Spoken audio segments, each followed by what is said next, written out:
नमस्कार। यह एक ऐसी कहानी है जो हमें दिखाती है कि सच्चा सुख और नेकी का रास्ता हमें कहाँ मिलता है और लालच का त्याग करने से मन को कैसी अद्भुत शांति मिलती है। ये कहानी दो अलग अलग लोगों के जीवन को एक सूत्र में पिरोती है, एक चोर और एक धर्मात्मा सेठ। आइए कहानी शुरू करते हैं। सजलू नाम के गांव में परमू नाम का एक पुरुष रहता था। दुनिया में उसका अपना कहने वाला कोई नहीं था, न परिवार न कोई रिश्तेदार। वह गांव में छोटे मोटे काम करके अपना जीवन चलाता था। जब उसका मन होता तो काम करता, नहीं तो आराम ही करता रहता था। गांव के लोग यह देखकर हैरान होते थे कि आखिर वह अपना गुजारा कैसे करता है, मगर किसी को भी उसकी असली हकीकत पता नहीं थी। सच्चाई तो यह थी कि परमू एक चोर था। वह रात के अंधेरे में निकल पड़ता और आसपास के गांवों में छोटी मोटी चोरियां करता। उसने कभी भी अपने गांव में चोरी नहीं की थी, इसलिए किसी को उस पर कभी शक नहीं हुआ। एक दिन परमू ने विचार किया कि कब तक वह ऐसे ही छोटी मोटी चोरियां करके काम चलाता रहेगा। अगर उसे आराम से जिंदगी गुजारनी है तो कोई बड़ा हाथ मारना होगा। यह सोचकर उसने राजमहल में चोरी करने का मन बना लिया। उसने अपना घर बंद किया और राज्य की राजधानी की ओर निकल पड़ा। 2 दिन की लंबी यात्रा के बाद वह राजधानी पहुंचा। वहां पहुंचकर उसने सबसे पहले राजमहल के बारे में लोगों से पूछताछ की। महल का पता लगाने के बाद वह कुछ दिनों तक महल के आसपास घूमता रहा। उसने पता लगाया कि सिपाही कहाँ पहरा देते हैं और महल के भीतर जाने तथा भागने के लिए सबसे आसान रास्ता कौन सा है। रस्सियों के सहारे दीवारों को फांदने में तो वह पहले से ही माहिर था। फिर जब सर्दियों का मौसम आया तो एक ठिठुरती रात में वह चोरी के इरादे से महल में दाखिल हुआ। ठंड इतनी तेज थी कि महल के सारे लोग अपने अपने कमरों में गहरी नींद सो रहे थे। यहां तक कि पहरेदार भी नींद की आगोश में जा चुके थे। चोर महल में छिपता छिपाता जब चोरी करने की जगह तलाश रहा था, तभी वह राजा और रानी के कमरे के सामने से गुजरा। कमरे के अंदर से राजा और रानी के बात करने की आवाजें आ रही थी। परमू वहीं रुक गया और कान लगाकर उनकी बातें सुनने लगा। राजा अपनी पत्नी से कह रहे थे कि हमारी सिर्फ एक बेटी है और मेरी इच्छा है कि मैं उसकी शादी किसी राजघराने में न करूं। मैं ऐसे आदमी को दामाद बनाना चाहता हूं जो ईश्वर में विश्वास रखता हो, नेक दिल हो और दयावान हो। वह सदा लोगों की भलाई के काम करता हो, जिसे इस दीन दुनिया की धन दौलत से कोई लगाव न हो और जो लोगों के दुख दर्द में शामिल होता हो, किसी को तकलीफ न पहुंचाता हो। राजा अपनी पत्नी से यह सारी बातें कह रहे थे और दूसरी तरफ परमू चोर कान लगाकर सब सुन रहा था। इसी दौरान परमू के मन में एक अजीब विचार आया। उसने सोचा, क्यों ना मैं कोई ऐसा तरीका अपनाऊं कि राजा अपनी बेटी की शादी मुझसे कर दे। मैं यह सब तो जान ही चुका हूं कि राजा को अपने दामाद में कौन कौन सी खूबियां चाहिए। परमू बिना चोरी किए ही वहां से निकल गया और अपने ठिकाने पर पहुंचकर एक योजना बनाने लगा। उसने सोचा कि क्यों न मैं रूप बदलकर एक बहुरूपिया बन जाऊं और कुछ ऐसा वेश बनाऊं जिससे राजा की बेटी से शादी करना मेरे लिए आसान हो जाए। मुझे कुछ ऐसा नाटक करना होगा कि मैं राजा की सभी शर्तों पर खरा उतरूं और राजा खुद अपनी मर्जी से अपनी बेटी की शादी मुझसे करवा दे। इस तरह से इस चोरी चकारी की जिंदगी से मेरी जान छूट जाएगी और बाकी की जिंदगी मैं किसी राजा की तरह ऐशो आराम से गुजार सकूंगा। उस रात परमू सो नहीं सका। वह सारी रात बस यही योजना बनाता रहा कि किस तरह से वह राजा को धोखा देगा और राजा अपनी बेटी की शादी उससे कर देगा। अब राजा का कोई बेटा तो है नहीं, तो इस तरह से उसे राज्य का राज्य भी मिल जाएगा। परमू चोर ने यह पक्का फैसला कर लिया कि अब वह चोरी नहीं करेगा और एक ऐसे इंसान बनने का नाटक करेगा जो लोगों की भलाई करता हो। इस तरह का स्वान रचने के लिए मैं कहीं पर डेरा डाल लेता हूं, तभी राजा अपनी बेटी की शादी मुझसे करेगा और मैं अपने मकसद में कामयाब हो जाऊंगा। वह रात भर यही सोचता रहा कि कौन सा तरीका अपनाया जाए कि मैं राजा की सभी उम्मीदों पर खरा उतर जाऊं और फिर राजा मुझे अपना दामाद बना ले। यही सोचते सोचते वह सपनों की दुनिया में खो गया। अगले दिन सुबह परमू उठा और नगर के पास ही एक जंगल में चला गया। अपनी योजना के अनुसार उसने वहां एक कुटिया बना ली जिसमें वह रहने लगा। परमू ने ऐसी जिंदगी इसलिए चुनी थी ताकि वह अपनी इच्छा पूरी कर सके। वह वहीं पर रहने लगा और अक्सर भगवान का भजन किया करता था। उस जंगल में आने वाले शिकारी या दूसरे लोग जब उस कुटिया में एक आदमी को भगवान का भजन करते देखते तो उससे बहुत प्रभावित होते थे। वे लोग शहर जाकर उसकी बातें करते। इस तरह से धीरे धीरे उस चोर की ख्याति पूरे नगर में फैलने लगी। यह खबर राजा तक भी पहुंची कि जंगल में एक आदमी बहुत ही नेक है और लोगों की भलाई करने वाला है। वह वहां से आने जाने वाले लोगों को पानी पिलाता है, भूखों को खाना खिलाता है और दुनिया वालों से दूर अपनी ही दुनिया बसाकर बैठा है। राजा ने अपने कुछ सिपाहियों को उस आदमी की खबर लेने के लिए भेज दिया। सिपाही जब लौट कर आए तो उन्होंने राजा को सारी बात बताई। वे कहने लगे कि उस कुटिया में मौजूद आदमी हर वक्त भगवान की भक्ति में लगा रहता है, आने जाने वाले मुसाफिरों को खाना खिलाता है, पानी पिलाता है, उनकी सेवा करता है। राजा ने जब यह सारी बात सुनी तो वह अपनी पत्नी के पास गए और बताने लगे कि नगर के पास मौजूद जंगल में एक ऐसा आदमी रहता है जो मेरी उम्मीदों पर पूरा उतर रहा है। मुझे ऐसे ही आदमी की तलाश थी जिसे मैं अपना दामाद बना सकूं। रानी ने कहा, अगर ऐसा आदमी मिल ही गया है तो आप देर न करें।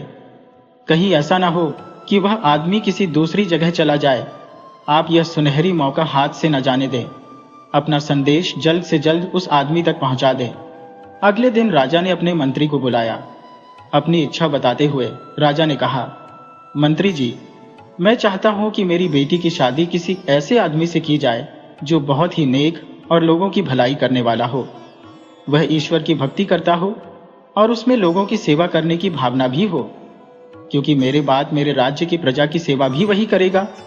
उन्होंने आगे कहा, आप ईश्वर की कृपा देखिए कि मुझे एक ऐसा आदमी मिल गया है। वह नगर के बाहर जंगल में कुटिया बनाकर रहता है। मैं चाहता हूं कि तुम उसके पास जाओ और मेरी इच्छा उसके सामने प्रकट करो। राजा का आदेश पाकर मंत्री जंगल की ओर चल दिए। जब मंत्री जी जंगल में बनी हुई उस कुटिया में पहुंचे तो उनकी नजर परमू चोर पर पड़ी। परमू उस समय भी भगवान के भजन और भक्ति में लीन था। मंत्री काफी देर तक उसे देखते रहे कि वह किस तरह भक्ति में डूबा हुआ है। बहुत देर के बाद परमू ने मंत्री से वहां आने का कारण पूछा। मंत्री ने कहा, मैं आपके पास राजा का एक संदेश लेकर आया हूं। हमारे महाराज की एक बेटी है जिसकी शादी वह किसी ऐसे आदमी से करना चाहते हैं जो नेक हो, दूसरों की भलाई करने वाला हो और ईश्वर की भक्ति में विश्वास रखता हो। इसीलिए जब राजा ने आपके बारे में सुना तो मुझे आपके पास भेज दिया है कि आप राजा की बेटी से शादी कर लें। परमू चोर ने जब यह सुना तो कुछ देर के लिए वह बिल्कुल चुप हो गया। असल बात तो यह थी कि परमू ने यह रूप इसीलिए बना रखा था। वह दिन रात ईश्वर की भक्ति में इसीलिए लगा था और दूसरों की नेकी इसीलिए करता था ताकि उसकी इच्छा पूरी हो सके। और आज वह दिन आ ही गया था, क्योंकि राजा ने खुद अपनी बेटी की शादी उससे करवाने के लिए मंत्री जी को भेजा था। आज उसे राजा की सारी दौलत और आराम मिलने का दिन था। यहां पहला बड़ा मोड़ आता है, मगर वह राजा का संदेश सुनकर खुश नहीं हुआ। उसके दिल को राहत नहीं मिली। उसने मंत्री से कहा, जरा रुकिए मंत्री जी, अब मैं आपको अपनी असलियत बताना चाहता हूं। दरअसल मैं एक चोर था। चोरी मेरा पेशा था। एक रात चोरी की नीयत से मैं राजा के महल में गया था। तब मैंने राजा और रानी के बीच होने वाली सारी बातचीत को सुन लिया था। इसके बाद मैंने यह योजना बनाई कि क्यों न मैं चोरी का काम छोड़कर एक नेक दिल, ईश्वर की भक्ति करने वाला और लोगों की भलाई करने वाला इंसान बनने का नाटक करूं, ताकि राजा मुझे अपना दामाद बना ले और फिर मेरी जिंदगी ऐशो आराम से कट सके। बस मैं अपनी इसी इच्छा को पूरी करने के लिए इस जंगल में कुटिया बनाकर ईश्वर की भक्ति और लोगों की भलाई का काम करने लगा। आते जाते मुसाफिरों को खाना खिलाना, उन्हें पानी पिलाना, जिससे कि मेरे अच्छे काम के बारे में राजा को पता चल सके। मेरी यह सारी अच्छाइयाँ राजा के कानों तक पहुंचे और वह मुझे अपना दामाद बना ले। और देखिए, मैं अपनी योजना में सफल भी हो गया और आज आप राजा का संदेश लेकर मेरे पास आए हैं। यही मेरी मंशा भी थी। फिर परमू ने गहरी सांस ली और कहा, लेकिन अब आप जाकर महाराज को कह दो कि मुझे उनका संदेश मंजूर नहीं है। मैं उनकी बेटी से शादी नहीं कर सकता। मंत्री जी उसकी बात सुनकर बड़े आश्चर्यचकित हुए और कहने लगे, अब जब तुम्हारी यह इच्छा पूरी होने जा रही है तो तुम मना क्यों कर रहे हो? तब परमू चोर ने कहा, मैंने यह सारा नाटक अपनी इच्छा को पूरी करने के लिए रचा था। लेकिन जब मैं दुनिया से दूर इस जंगल में ईश्वर की भक्ति करने में लग गया और लोगों की भलाई का काम करने में लगा, तब सचमुच मुझे इन सब में बहुत ही शांति का अनुभव होने लगा। मेरे मन को सुकून और आराम मिलने लगा। इसीलिए अब मैं दोबारा उस दुनिया के करीब नहीं जाना चाहता जो एक दिन नष्ट हो जाने वाली चीज है। एक दिन हम सभी से ये चीजें छीन जाएगी। ऐसी दुनिया की इच्छा अब मुझे नहीं है। मुझे अब धन दौलत ऐशो आराम में कोई दिलचस्पी नहीं रही। मंत्री उसकी बात सुनकर वापस महल में पहुंचे। उन्होंने राजा को सारी बात बताई। राजा मंत्री की बात सुनकर बड़े ही हैरान हुए और साथ ही साथ वह उस चोर की सच्चाई और उसके व्यवहार से बड़े ही प्रभावित हुए। राजा कहने लगे, अगर वह चाहता तो अपनी असलियत छुपाकर मेरी बेटी से शादी करके राजा बन सकता था। मुझे भी इसी तरह के दामाद की इच्छा थी। अगले दिन राजा अपनी पत्नी के साथ जंगल में गए और वहां चोर की कुटिया में जा पहुंचे। कुटिया में पहुंचकर राजा ने कहा, तुमने जो मेरी बातें सुनी थी वह बिल्कुल सच्ची थी। तुम चोरी की नीयत से मेरे महल में आए, परंतु आज की सच्चाई यही है कि तुम सचमुच एक नेक, लोगों की भलाई और ईश्वर की भक्ति करने वाले इंसान बन चुके हो। मुझे ऐसे ही दामाद की तलाश थी। तुम अब इनकार मत करो और मेरी बेटी से शादी कर लो, क्योंकि ईश्वर की भी यही इच्छा है। इसीलिए तुम एक चोर से नेक इंसान बने हो। इस तरह से समझा बुझाकर राजा उसे लेकर महल में आ गए और फिर बड़ी ही धूमधाम से दोनों की शादी करवा दी गई। परमु चोर अब पूरी तरह से बदल चुका था। वह राजमहल में आने के बाद भी भक्ति करता, लोगों की भलाई करता और सचमुच वह एक बहुत ही अच्छा राजा साबित हुआ, क्योंकि वह हमेशा अपनी प्रजा की भलाई के कार्यों में लगा रहता था और प्रजा भी ऐसा दयालु और भला राजा पाकर बहुत ही खुश थी। उसने कई सालों तक उस राज्य पर राज किया। शहर के जाने माने अमीरों में लाला सदानंद की गिनती होती थी। वे बड़े ही सज्जन और धर्मात्मा आदमी थे। लाला सदानंद के पुरोहित थे पंडित शादीराम। लाला जी के घर के सारे धार्मिक कामकाज जैसे पूजा पाठ, सत्यनारायण की पूजा, शादी ब्याह, सभी पंडित शादीराम ही किया करते थे। पंडित शादीराम की आर्थिक स्थिति अच्छी नहीं थी। निर्धनता के कारण उनका जीवन काफी कष्टों में था।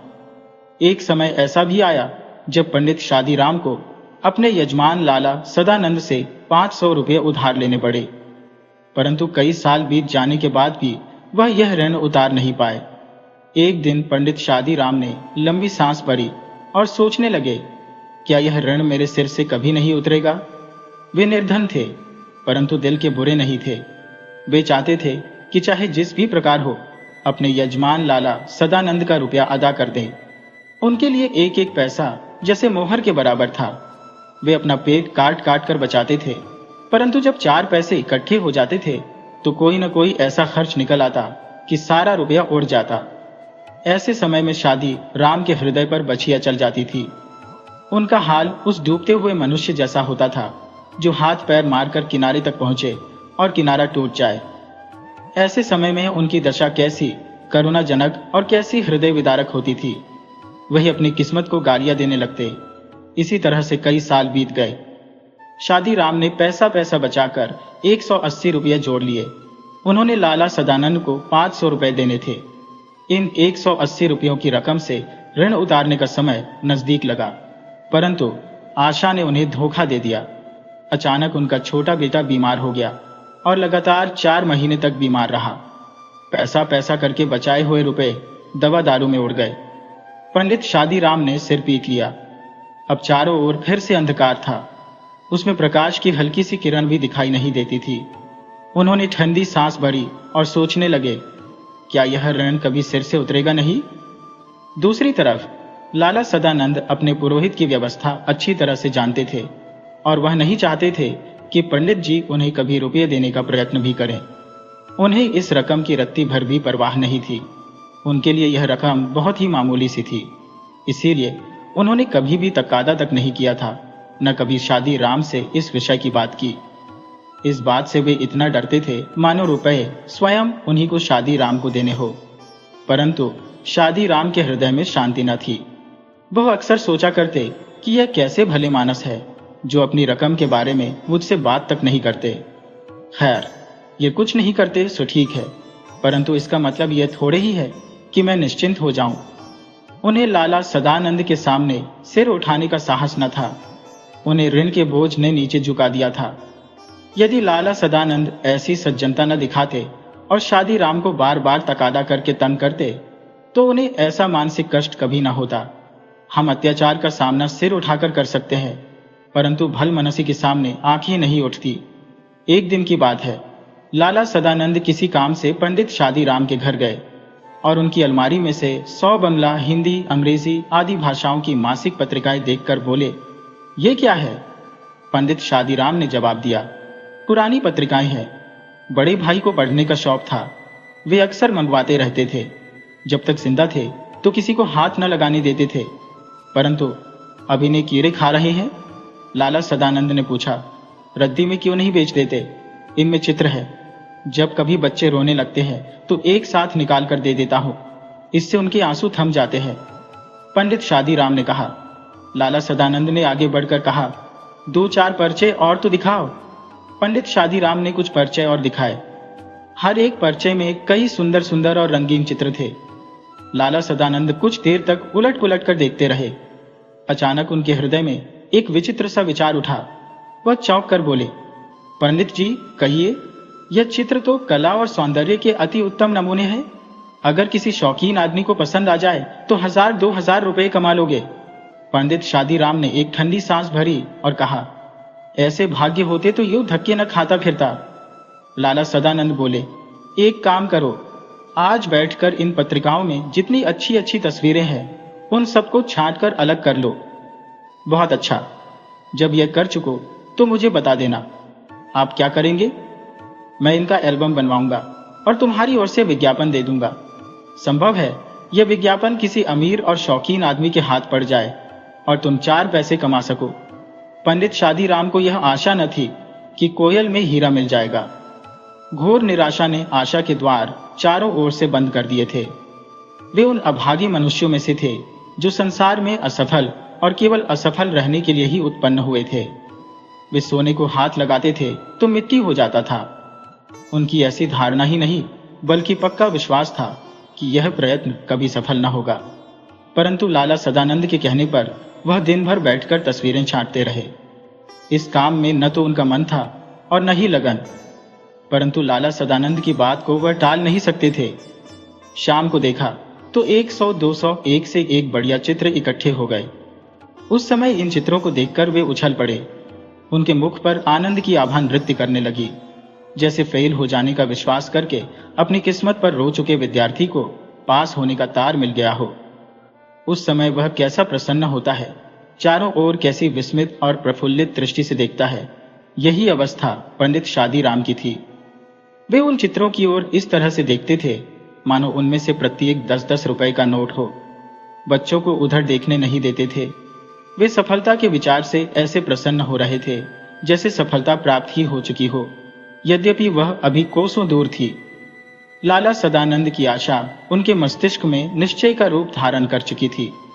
वे उन चित्रों को लाला सदानंद के पास सौंप आए। लाला सदानंद ने चित्रों को एल्बम में लगवाया और कुछ उच्च कोटि के समाचार पत्रों में विज्ञापन दे दिया।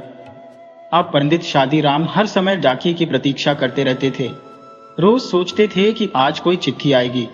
दिन बीत जाता और कोई उत्तर नहीं आता था। रात को वह निराश हो जाते, परंतु अगले दिन लाला सदानंद आकर उनको ढांस बंधाते और उनकी आशा एक बार फिर से जाग उठती। वे नए दिन के साथ फिर से दरवाजे पर खड़े हो जाते। डाक का समय होता तो वह अपने दरवाजे पर इंतजार करते रहते। इस प्रकार 1 महीना बीत गया, परंतु कोई पत्र नहीं आया। पंडित शादी राम सर्वथा निराश हो गए, परंतु फिर भी कभी कभी सफलता का विचार आ ही जाता था। जिस प्रकार अंधेरे में जुगनू की चमक निराश हृदयों के लिए कैसी जीवनदायिनी होती है, कैसी हृदय हारिणी होती है। आखिर एक दिन शादी राम के भाग्य जागे। कलकत्ता के एक मारवाड़ी सेठ ने पत्र लिखा कि एल्बम भेज दो, यदि पसंद आ गया तो खरीद लिया जाएगा। मूल्य की चिंता नहीं करना, चीज अच्छी होनी चाहिए। यह पत्र उस करवट के समान था जो सोया हुआ मनुष्य जागने से पहले बदलता है और उसके पश्चात उठकर बिस्तर पर बैठ जाता है। यह किसी पुरुष की करवट न थी, किसी स्त्री की करवट न थी, यह भाग्य की करवट थी पंडित शादीराम दौड़ते हुए लाला सदानंद के पास पहुंचे और उन्हें पत्र दिखाया और पूछा, क्या करूं? एल्बम भेज दो।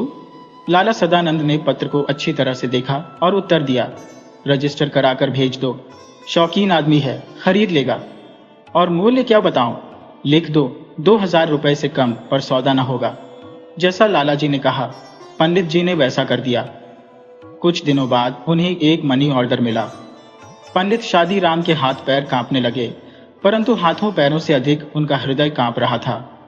उन्होंने जल्दी से लिफाफा खोला और उछल पड़े। उसमें 100 के 10 नोट थे।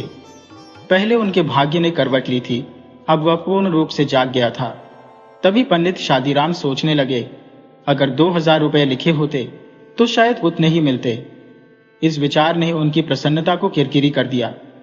शाम के समय वे लाला सदानंद के पास पहुंचे और 500 रुपए उनके सामने रख दिए और बोले, परमात्मा का धन्यवाद है कि मुझे इस भार से छुटकारा मिल गया। आपने जो दया और सज्जनता दिखाई, मैं उसके लिए मरने तक आपका आभारी रहूंगा। लाला सदानंद ने विस्मित होकर पूछा, पंडित जी, क्या सेठ ने एल्बम खरीद लिया? जी हाँ, नहीं तो मुझ निर्धन ब्राह्मण के पास यह रुपया कहां से आता जो आपका ऋण चुका सको। परमात्मा ने मेरी सुन ली।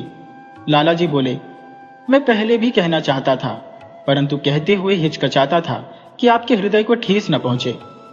परंतु अब मुझे भय नहीं है, क्योंकि रुपया आपके हाथ में है। मेरा विचार यह है कि आप रुपयों को अपने पास रखिए। मैं आपका यजमान हूं, मेरा धर्म है कि मैं आपकी सेवा करूं। पंडित जी की आंखों में आंसू आ गए। वे आंसू पोंछते हुए बोले, आप जैसे सज्जन संसार में बहुत कम है। परमात्मा आपको चिरंजीवी रखे। अब तो मैं यह रुपया न लूंगा। इतने वर्ष आपने मांगे तक नहीं। यह उपकार कोई थोड़ा नहीं है। मुझे इस ऋण से मुक्त हो जाने दीजिए। ये 500 रुपए लीजिए। उनके जाने के बाद लाला जी ने अपनी आंखें बंद कर ली और वह किसी विचार में मग्न हो गए। इस समय उनके मुखमंडल पर एक विशेष आत्मिक तेज था।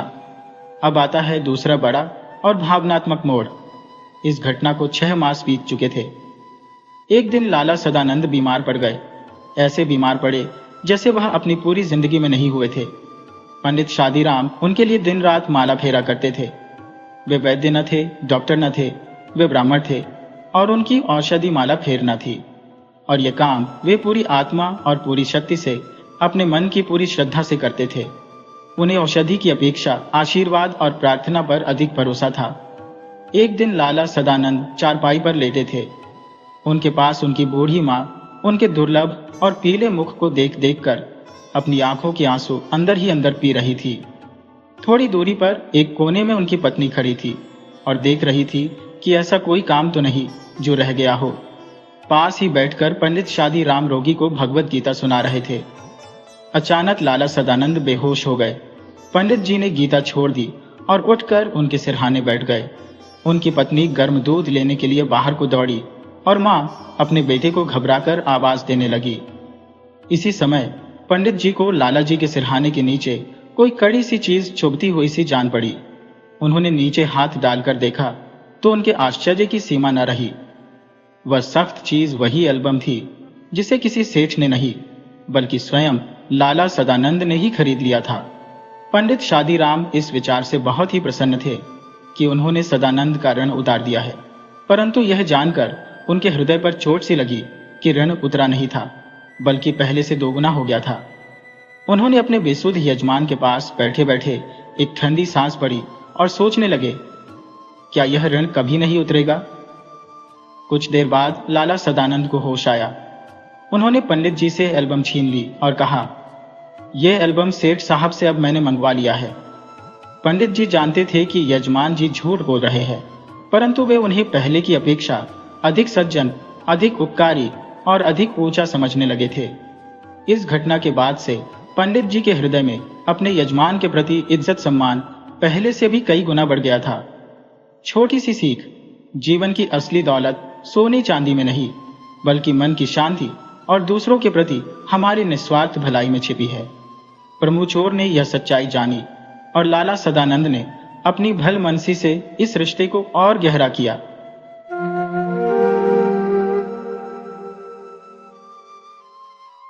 आज हम आपको एक ऐसे व्यक्ति की कहानी सुनाने जा रहे हैं जिसकी ईमानदारी और बुद्धिमत्ता ने उसे एक साधारण किसान से महामंत्री बना दिया। ये कहानी हमें सिखाती है कि सच्ची दौलत ज्ञान और सद्गुणों में होती है। आइए कहानी शुरू करते हैं। अगर आप पहली बार केटीवी स्टोरी चैनल पर आए हैं तो हमारे परिवार का हिस्सा बनने के लिए चैनल को सब्सक्राइब कर लीजिए और वीडियो अच्छी लगे तो इसे लाइक, शेयर और कमेंट करके हमें अपना प्यार जरूर दिखाइएगा। आपका सहयोग ही हमारी प्रेरणा है। बहुत समय पहले की बात है। पुरंदरपुर के राजा सूर्यभान को अलग अलग तरह के पक्षी पालने का बहुत शौक था। इसलिए उन्होंने अपने राजमहल के पास एक बहुत बड़ा बगीचा बनवाया हुआ था, जिसमें तरह तरह के पक्षी रखे हुए थे। नगर में कोई भी व्यापारी जो पक्षी बेचता था वह राजा सूर्यभान के पास जरूर जाता था और राजा उसे मुंह मांगी कीमत देकर अपनी पसंद के पक्षी खरीद लेते थे। इसके अलावा राजा खुद भी अक्सर जंगल में जाकर पक्षियों को पकड़ते थे। एक बार की बात है, राजा जंगल में गए। वहां पर उन्हें कई तरह के तोते और दूसरे पक्षी दिखाई दिए। तभी राजा की नजर एक हिरन पर पड़ी। राजा उस हिरन को जिंदा ही पकड़ना चाहते थे। राजा ने अपना घोड़ा उस हिरन के पीछे लगा दिया। हिरन भागते भागते झाड़ियों में कहीं गुम हो गया और राजा के हाथ न लग सका। अब राजा सूर्यभान बहुत ही मायूस होकर वापस अपने महल की तरफ लौटने लगे, लेकिन वह जंगल में भटक चुके थे और रास्ता भूल गए थे। हिरन का पीछा करते हुए वह जंगल में न जाने कितनी दूर तक आ चुके थे। उनके आसपास घने पेड़ों के अलावा और कुछ नहीं था। राजा सूर्यभान सोचने लगे कि जंगल में रुकना ठीक नहीं है और उन्हें किसी रास्ते पर चलते हुए आगे बढ़ना चाहिए ताकि वह महल पहुंच सके या फिर अपने साथियों से मिल सके। यह सोचकर राजा एक सीधे रास्ते पर आगे बढ़ने लगे। राजा को चलते हुए काफी देर हो चुकी थी, परंतु उन्हें कोई भी सही रास्ता नहीं मिल रहा था। अब तो सूरज भी ढलने लगा था और राजा अंधेरा होने से पहले महल पहुंचना चाहते थे। चलते चलते राजा को एक पगडंडी मिल गई और वह उस पगडंडी पर आगे बढ़ने लगे। कुछ दूर तक चलने पर उन्हें रोशनी नजर आने लगी। राजा उस रोशनी की दिशा में आगे बढ़ते गए। पास पहुंचने पर उन्हें पता लगा कि वह एक झोपड़ी थी। झोपड़ी के आगे एक किसान और उसकी पत्नी बैठे हुए थे। किसान राजा को देखकर हैरान हुआ और उसने घबराते हुए पूछा, महाराज, आप यहाँ पर कैसे? राजा बोले, मैं यहाँ पर पक्षी पकड़ने के लिए आया था और एक हिरन का पीछा करते हुए मैं रास्ता भूल गया। मैं यहाँ पर रात गुजारना चाहता हूँ। सुबह होते ही मैं यहाँ से चला जाऊंगा। किसान ने बेचैन होकर कहा, महाराज, ये सब कुछ तो आपका ही दिया हुआ है, मगर आप यहाँ पर कैसे ठहरेंगे? मेरे पास तो अच्छा बिस्तर तक नहीं है। राजा ने कहा, तो क्या हुआ? मैं भी अगर एक किसान होता तो क्या मैं राजमहल के मुलायम बिस्तर पर सोता? इसके बाद किसान ने राजा के घोड़े को एक पेड़ से बांध दिया और घोड़े के सामने खाने के लिए कुछ घास डाल दी। राजा ने किसान से पूछा, तुम्हारा नाम क्या है? किसान बोला, महाराज, मेरा नाम सरजू है। और फिर राजा ने कहा, अच्छा, अगर तुम्हारे पास कुछ खाने का सामान हो तो मेरे लिए लेकर आओ, मुझे बहुत भूख लगी है। किसान कहने लगा, हुजूर, मेरे पास तो आपके खाने के लायक कुछ भी नहीं है, बस कुछ सूखी रोटियां पड़ी हैं और वह आप नहीं खा पाएंगे। राजा ने कहा, तुम इस बात की चिंता मत करो, मैं रोटियां खा लूंगा, तुम बस लेकर आ जाओ। किसान हैरानी से राजा की ओर देखने लगा और फिर सुबह की बनी हुई बासी रोटियां लेकर आ गया। राजा ने रोटियां खाई, पानी पिया और ईश्वर का धन्यवाद किया। बहुत ज्यादा थके होने के कारण राजा सूर्यभान को जल्दी ही नींद आ गई। जब सुबह हुई तो राजा ने अपने वापस जाने की तैयारी की। वह किसान सरजू से बोले, अगर तुम कभी महल की तरफ आओ तो मुझे जरूर मिलना। अब मुझे रास्ता बता दो ताकि मैं जंगल से बाहर निकल सकूं। सरजू ने राजा को रास्ता समझाया और फिर वापस अपनी झोपड़ी में आ गया। सरजू ने देखा कि उसकी पत्नी के हाथ में एक सोने का हार था। पत्नी कहने लगी, जिस जगह पर महाराज सोए हुए थे ये सोने की माला वहीं पर पड़ी हुई थी। सरजू ने अपनी पत्नी के हाथ से वह सोने की माला ले ली और कहने लगा, जल्दी से 2-4 रोटियां बना दो, मैं अभी के अभी राजमहल जाना चाहता हूं। ये सोने का हार मैं महाराज को वापस दे दूंगा। पत्नी कहने लगी, अरे ये तुम क्या कहते हो जी, घर आई हुई दौलत को भला कोई ठुकराता है? और फिर पत्नी गुस्से में कहने लगी, तुमने कोई चोरी थोड़े ही न की है, इसे बेचकर हम आराम से अपना जीवन गुजार सकते हैं। सरजू ने उस सोने की माला को उलट पलट कर देखा। उसमें एक चमकदार हीरा भी लगा हुआ था। अपनी पत्नी की बात सुनकर सरजू को गुस्सा आ गया और वह बोला, अरे भाग्यवान, तुम सोच समझकर बात करो। ये सोने का हार न तो तुम्हारी मेहनत की कमाई है और न ही मेरी मेहनत की, तो फिर हम इसे नहीं रख सकते। मैं इसे जरूर वापस करने जाऊंगा। अब ज्यादा कुछ बोलने की आवश्यकता नहीं है, चुपचाप रोटियां बना दो। और फिर उसी शाम को सरजू राजमहल में जा पहुंचा। राजमहल के पहरेदारों ने सरजू को महल के दरवाजे पर ही रोक लिया और उसे अंदर नहीं जाने दिया। सरजू ने पहरेदार से बहुत विनती की, परंतु फिर भी वे नहीं माने। आखिरकार सरजू ने पहरेदार से कहा, ठीक है, तुम लोग मुझे अंदर मत जाने दो, लेकिन महाराज से केवल इतना कह दो कि कल शाम वाला सरजू आया है। पहरेदार उसकी बात मान गए और यह खबर अंदर महाराज तक पहुंचा दी गई। महाराज ने आदेश दिया, फौरन सरजू को अंदर लेकर आया जाए। सरजू ने महाराज को प्रणाम किया और फिर वह सोने की माला महाराज के सामने रख दी। महाराज सूर्यभान इस बात से बहुत खुश थे और कहने लगे, सरजू, मैं तुम्हारी ईमानदारी से बहुत खुश हूं। यह सोने की माला मैंने जानबूझकर वहां पर छोड़ी थी। ये बात सुनकर सरजू हैरान रह गया और कहने लगा, हुजूर, जानबूझकर? राजा ने कहा, हाँ, क्योंकि मैं तुम्हारी ईमानदारी की परीक्षा लेना चाहता था। अब तुम उस परीक्षा में बिल्कुल खरे उतरे हो और तुम इनाम के हकदार हो। देखो, ऐसा है कि मुझे तुम जैसे ईमानदार आदमी की बहुत आवश्यकता है, इसलिए मैं तुम्हें अपने राज्य दरबार में एक खजांची की नौकरी देता हूं। क्या तुम्हें मंजूर है? सरजू ने कहा, हुजूर, मैं तो आपका गुलाम हूं। आप मुझे जो भी आदेश देंगे मैं वही करूंगा, परंतु महाराज, मैं इस पद के लायक नहीं हूं। फिर भी आपके आदेश का पालन करना मेरा कर्तव्य है। सरजू ने अपनी पत्नी को भी वहीं पर बुला लिया। राजा ने सरजू और उसकी पत्नी को रहने के लिए एक बहुत ही आलीशान मकान दिलवा दिया। अब सरजू खजांची के तौर पर पूरी ईमानदारी के साथ काम करने लगा। राजा सूर्यभान सरजू के काम से बहुत खुश थे। इसके अलावा राजा कभी कभी सरजू से अपने राजपाट के कामों में भी सलाह ले लिया करते थे और राजा को उसकी सलाह बहुत पसंद भी आती थी। इसी प्रकार कुछ दिन बीते। दूसरी तरफ महाराज की पत्नी को महाराज के द्वारा अपने खजांची के साथ सलाह मशवरा करना बिल्कुल भी पसंद नहीं था। वह अक्सर महाराज से कहती थी, महाराज, आप अपने खजांची से दूरी बनाकर रखिए, क्योंकि असल में तो वह एक गरीब किसान ही है। आपने इसे जरूरत से ज्यादा सम्मान दिया है। परंतु महाराज जानते थे कि सरजू एक बहुत ही ईमानदार और समझदार आदमी है। वह अपनी पत्नी की ऐसी बातों को हमेशा अनसुना कर दिया करते थे। असल बात तो यह थी कि रानी का सगा भाई भी इसी राजमहल में रहता था। रानी चाहती थी कि महाराज उनके भाई को अपना सलाहकार बना लें। वह हमेशा किसी ऐसे मौके की तलाश में रहती थी जब सरजू को नीचा दिखाया जा सके। एक दिन की बात है, रानी महाराज से कहने लगी, आप हमेशा अपने खजांची से सलाह करते हैं। आपने कभी मेरे भाई को मौका नहीं दिया। उसके अंदर भी बुद्धि और समझदारी की कोई कमी नहीं है, बल्कि मेरा मानना तो यह है कि मेरा भाई आपके खजांची से भी ज्यादा बुद्धिमान और समझदार है। राजा सूर्यभान कहने लगे, रानी, अगर ऐसी बात है तो मैं तुम्हारे भाई और अपने खजांची दोनों के बीच एक बुद्धि की परीक्षा रखूंगा। जो भी उस परीक्षा में खरा उतरेगा उससे सिद्ध हो जाएगा कि दोनों में से अधिक बुद्धिमान कौन है। अगर तुम्हारा भाई इस परीक्षा में खरा उतरा तो मैं जरूर ही उसे अपने दरबार में सलाहकार बना लूंगा। रानी बोली, ठीक है महाराज, मुझे आपकी शर्त मंजूर है। और फिर राजा ने अपने खजांची और रानी के भाई को बुलाया। उन दोनों से कहा, तुम दोनों तैयार हो, तुम दोनों मेरे साथ चलो।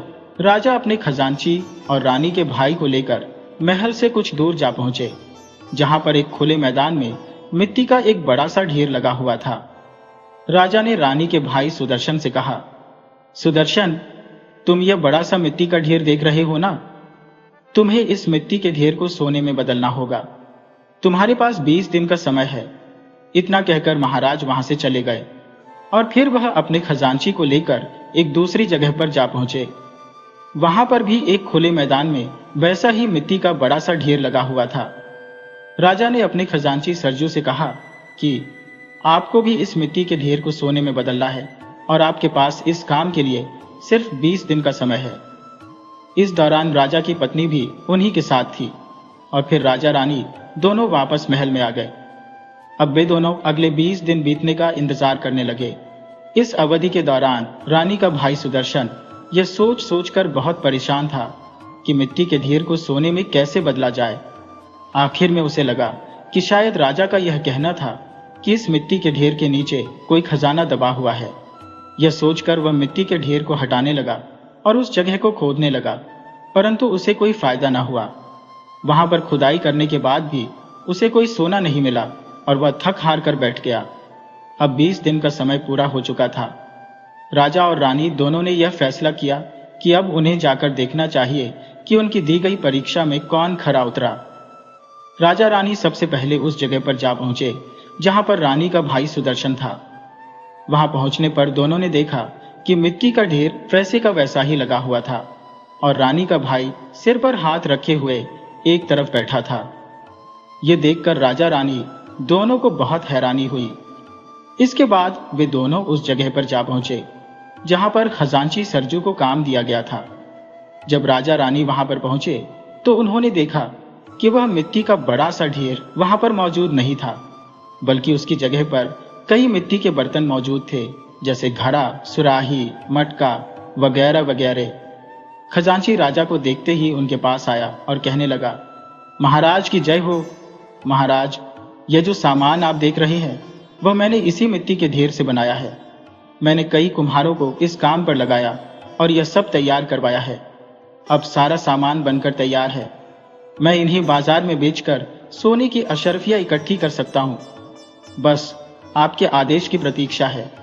ये सुनकर राजा बहुत प्रसन्न हुए और अपनी रानी की तरफ देखते हुए कहने लगे, महारानी जी, आपने हमारे समझदार खजांची का दिमाग तो देख ही लिया कि किस तरह से वह मिट्टी के ढेर को सोने में बदल सकते हैं, जबकि दूसरी तरफ आपका भाई है जो हमारी परीक्षा में बिल्कुल असफल रहा।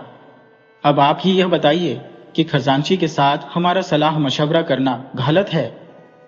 राजा की बात सुनकर रानी को अब अपनी गलती का एहसास हुआ।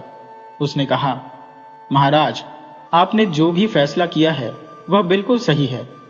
आज के बाद मैं आपसे कभी भी इस बारे में कोई शिकायत नहीं करूंगी। उस दिन के बाद से राजा की नजरों में अपने खजांची की इज्जत और भी ज्यादा बढ़ गई और अपने खजांची की अक्लमंदी से खुश होकर राजा ने उसे अपना महामंत्री बना लिया। अब तो सरजू राजा का सबसे खास आदमी बन चुका था। वह अक्सर राजपाट के कामों में राजा को सलाह देने लगा।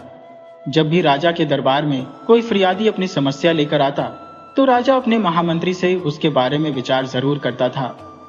एक दिन की बात है, राजा के दरबार में 4 भाई एक अजीब सी समस्या लेकर आए। सबसे बड़ा भाई बोला, महाराज, कुछ समय पहले हमारे पिता की मृत्यु हो गई थी। वे हमारे नगर के एक बहुत ही मशहूर व्यापारी थे। मृत्यु से थोड़ी देर पहले उन्होंने हम चारों भाइयों को अपने पास बुलाया और हमसे कहा, बेटो, मैंने अपनी सारी धन संपत्ति तुम चारों में बांट दी है और यह जो 4 संदूक तुम देख रहे हो ना, इन्हीं में तुम चारों का हिस्सा बंद है। जो संदूक जिसका होगा उस पर मैंने नाम लिखवा दिया है, इसलिए मेरी मृत्यु के बाद तुम चारों अपने अपने हिस्से के संदूक खोल लेना। ये कहकर उन्होंने हम चारों को संदूकों की चाबियां दे दी। और फिर बड़े भाई ने कहा, महाराज, पिता की मृत्यु के बाद जब मैंने अपने हिस्से का संदूक खोला तो वह कागजों से भरा हुआ था। दूसरे भाई ने कहा, महाराज, मेरे हिस्से के संदूक में मिट्टी ही मिट्टी भरी हुई थी। तीसरे भाई ने कहा, महाराज, मेरे संदूक में कंकड़ पत्थर भरे हुए थे। चौथे भाई ने कहा, महाराज, मेरे संदूक में पेड़ों की पत्तियां भरी हुई थी। संदूकों के अंदर इस तरह का अजीबोगरीब सामान देखकर हम चारों भाई बड़ी उलझन में फंस गए हैं। आखिर इन सब वस्तुओं का क्या मतलब है? पिताजी ने ये कैसी विचित्र संपत्ति हमें दी है? अभी तक कोई भी हमारी इस समस्या का समाधान नहीं कर पाया। मेहरबानी करके आप ही इस समस्या का कुछ हल बताइए महाराज। उन चारों भाइयों की बात सुनकर राजा सूर्यभान भी उलझन में पड़ गए और तब उन्होंने अपने महामंत्री की तरफ देखा और पूछा, महामंत्री जी, क्या आप इन भाइयों की समस्या का समाधान कर सकते हैं? महामंत्री बोला, महाराज, जरूर कर सकता हूं। इसके बाद महामंत्री सरजू कुछ देर तक सोच विचार करने लगे और फिर बोले, महाराज, इनकी समस्या कोई बड़ी समस्या नहीं है। और फिर महामंत्री उन चारों भाइयों की तरफ देखकर कहने लगे, तुम चारों के पिता बहुत ही बुद्धिमान आदमी थे। अब मेरी बात को ध्यान से सुनो।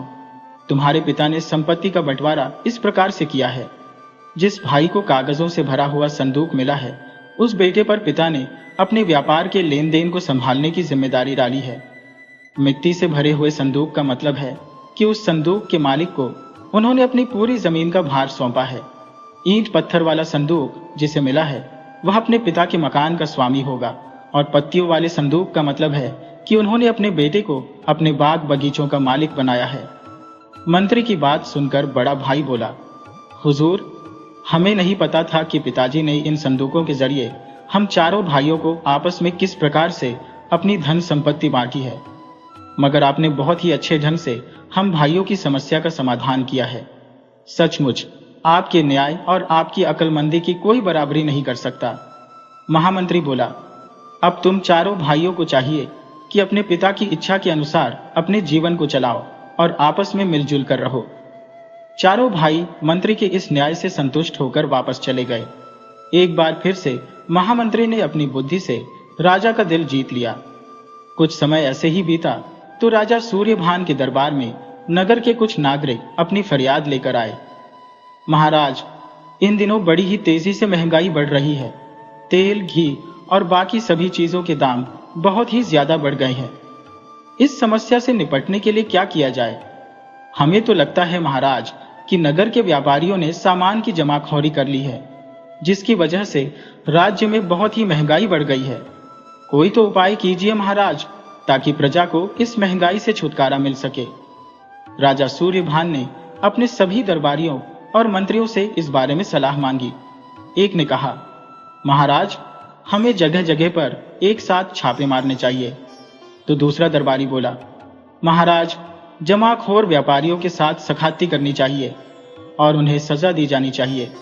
उस दिन राजा का सबसे खास मंत्री सरजू दरबार में उपस्थित नहीं था और राजा उसकी सलाह के बिना कोई काम नहीं करता था।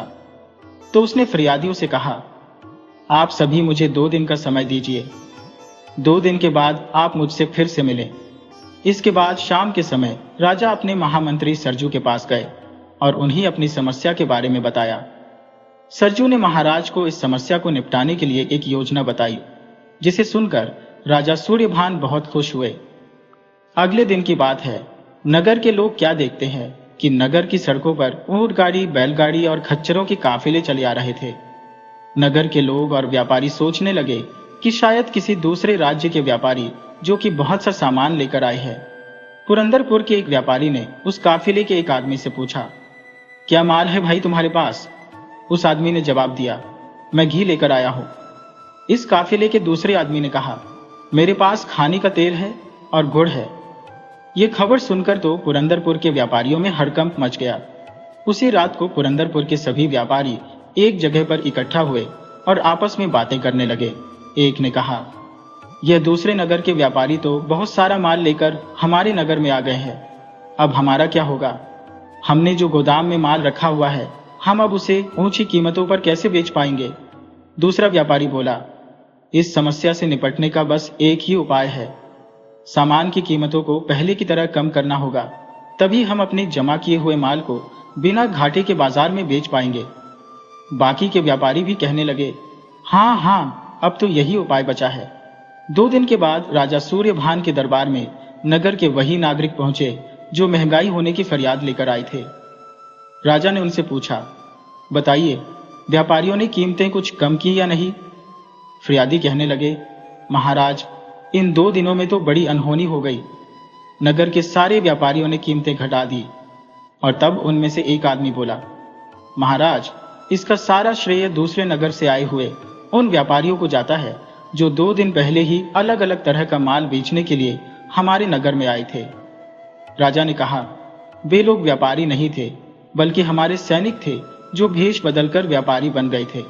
हमने जमाखोर व्यापारियों से निपटने का यह उपाय किया था। हमारे महामंत्री सरजू ने हमें यह उपाय बताया था। राजा की बात सुनकर एक आदमी बोला, महाराज, अगर वह व्यापारी नकली थे तो उनके पास बेचने का इतना सारा सामान कहां से आया? राजा ने कहा, उनके पास सामान नहीं था। सामान की जगह पर ईंट पत्थर भरे हुए थे। जब हमारे नगर के व्यापारियों ने बाहर से आए हुए व्यापारियों के पास इतना अधिक माल देखा, तो उन्हें अपने गोदाम में जमा के माल की चिंता हुई, जिसका नतीजा यह हुआ कि उन लोगों को अपने माल की कीमत फिर से कम करनी पड़ी। सारी सच्चाई जानकर सभी फरियादी हैरान थे और कहने लगे, महाराज, सचमुच आप और आपके महामंत्री दोनों बहुत ही समझदार और ज्ञानी है। आपकी जय हो महाराज, आपके महामंत्री की भी जय हो। इस तरह से सभी फरियादी राजा और महामंत्री की जय जयकार करते हुए महल से वापस लौट गए। इस तरह से महामंत्री सरजू ने कई मौकों पर राजा को अपनी सलाह देकर कई समस्याओं और विवादों का निपटारा किया। अगले कई सालों तक वह राजा के दरबार में महामंत्री के पद पर काम करता रहा। दोस्तों, ये कहानी हमें बताती है कि सच्ची ईमानदारी और सूझबूझ ही सबसे बड़ी दौलत होती है। ज्ञान और नेक इरादे वाले व्यक्ति हमेशा जीवन में सफलता पाते हैं और उनका सम्मान हर जगह होता है। मुझे पूरी उम्मीद है कि आपको यह कहानी पसंद आई होगी। तो वीडियो को लाइक कीजिए, शेयर कीजिए और KTV स्टोरी चैनल को सब्सक्राइब करना बिल्कुल मत भूलिएगा। तो मिलते हैं आपसे किसी अगली कहानी में।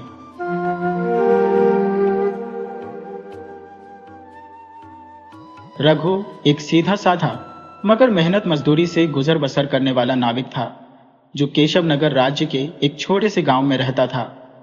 उसकी जिंदगी एक ऐसी नाव जैसी थी जो बस आगे बढ़ती जा रही थी, पर कोई मंजिल नहीं थी। एक दिन उसकी पत्नी नीलम उससे बोली, आखिर हमारे घर की हालत कब सुधरेगी रघु? रघु ने उदास होकर कहा, अरे तुम तो जानती हो ना नीलम, अपने गांव में और भी नाविक है। पता नहीं क्यों यात्रियों को मुझसे कोई अदावत है। मेरी नाव छोड़कर वे दूसरों की नाव में बैठना ज्यादा पसंद करते हैं। बताओ भला, हम तो हमेशा से भले थे और भले ही रहेंगे। नीलम ने चिढ़ाते हुए कहा, अरे बुद्धू, दूसरे नाविकों की नावें तुम्हारी नाव से कहीं ज्यादा सुंदर है। रघु ने हामी भरी, अरे वो सब तो सही है, लेकिन मैं तो उनसे बहुत कम किराया लेता हूं ना, फिर भी मेरी नाव में कोई नहीं बैठता। अरे पूरे दिन में बस एक आधा दुखी परेशान लोग ही बैठते हैं, वो भी तब जब कोई दूसरा नाविक वहां मौजूद ना हो। रघु की बातें सुनकर नीलम गहरी सोच में डूब गई। तुम जाओ, रात में इस बारे में फिर बात करेंगे। हमें कुछ तो सोचना पड़ेगा रघु। अभी हम अकेले हैं, लेकिन कल हमारे बच्चे होंगे, हमें उनके भविष्य की चिंता करनी चाहिए। नीलम की बातों को मन में लिए रघु चुपचाप अपनी नाव की ओर चला गया। बहुत देर यात्रियों का इंतजार करने के बाद एक यात्री रघु के पास आया और बोला, अरे भाई साहब, मुझे नदी के उस पार जाना है, ले चलेंगे क्या? रघु ने खुशी से कहा, अरे हाँ हाँ, बिल्कुल बिल्कुल बिल्कुल, आइए, बैठिए बैठिए बैठिए, मैं आपको उस पार छोड़ देता हूँ, आइए आइए। तभी एक दूसरा नाविक वहां आ पहुंचा और यात्री को देखकर बोला, अरे पगला गए हैं क्या भैया, जो इसकी नाव में बैठेंगे? क्यों भाई, क्या बात है? उसने बेबुनियाद इल्जाम लगाया। नाव में छेद है इसके, जर्जर हो चुकी है इसकी नाव। मरम्मत तक तो ठीक से हुई ना, पानी में गई तो डूब जाएगी। यात्री ये सुनकर घबरा गया। क्या बात कर रहे हो? फिर तो मैं इस नाव में बिल्कुल ना बैठूं। भाई आप तो मेरे साथ आइए भैया, मेरी नाव बड़ी सुंदर है और मैं एकदम कुशल नाविक हूँ, बहुत जल्दी पहुंचा दूंगा। आइए भैया, आइए आइए आइए आइए। यात्री उसके साथ चला गया और रघु अपनी नाव की छाप में अकेला रह गया। शाम को जब रघु घर लौटा तो उसके चेहरे की थकावट नीलम से छुप न सकी। लगता है आज भी तुम्हारी नाव पर कोई सवार नहीं हुआ। तुम्हें कैसे पता? रघु ने पूछा। तुम्हारा उतरा हुआ चेहरा देखकर। नीलम ने उदासी से कहा, समझ नहीं आता कि अब क्या करूं। लगता है कि अब मुझे नाव बेच देना चाहिए, कोई और दूसरा काम करना चाहिए। आज रात हमें इसी बारे में चर्चा करनी है कि हमें क्या करना चाहिए जिससे हमारी आर्थिक स्थिति बेहतर हो सके।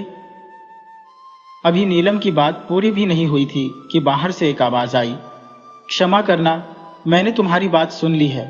मैं जानती हूं कि तुम्हारे पति की आर्थिक स्थिति इस समय बहुत बुरी है।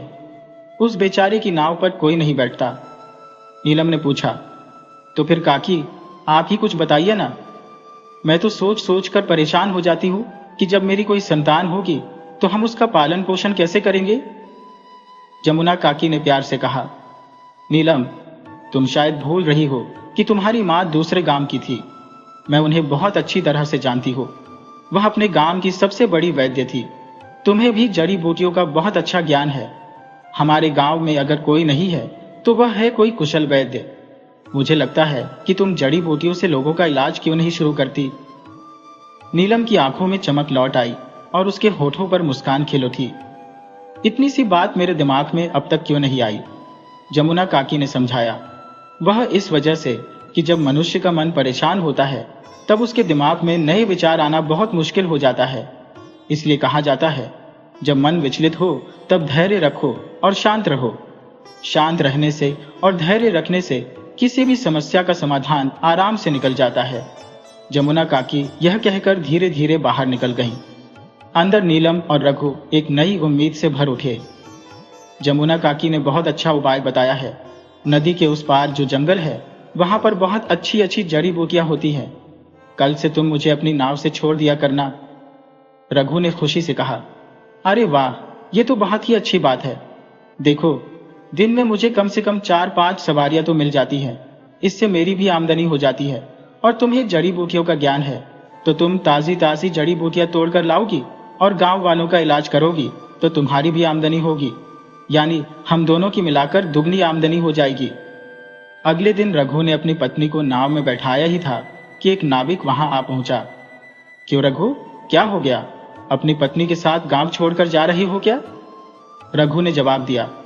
अरे नहीं भैया, गांव छोड़कर काहे जाएंगे। दरअसल मैं अपनी पत्नी को दूसरे किनारे के जंगल में लेकर जा रहा हूँ जड़ी बूटियां लेने के लिए। बहुत जड़ी बूटी है वहां। अब से मेरी पत्नी जड़ी बूटी लाएगी और गांव के बीमार लोगों का इलाज करेगी। नाविक ने हैरान होकर कहा। वाह वाह वाह वाह, ये तो बहुत अच्छी बात है।